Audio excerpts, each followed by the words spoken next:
తెలుగువాడి ఆత్మ గౌరవం ఖర్చించే నీ గొంతుగా తెలుగు జాతి నిండు వైభవం వెలుగుందే నీ పేరుగా తొమ్మిదంటే 9 మాసాల నీ ధాటికి తల వంచే సింహాసనం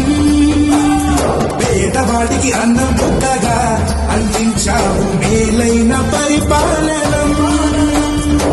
నాటి రాయల సరిసాటిగా రాజ్యమేలింది నీ రాజసం రామయ్య నీ కథనం అజరామరమయ్య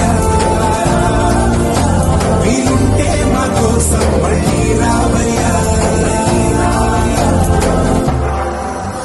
జోహార్ ఎన్టీఆర్ జోహార్ ఎన్టీఆర్ విఖ్యాత విశ్వనాయక జోహార్ ఎన్టీఆర్ జోహార్ ఎన్టీఆర్ జోహార్ ఎన్టీఆర్ విఖ్యాత విశ్వనాయక జోహార్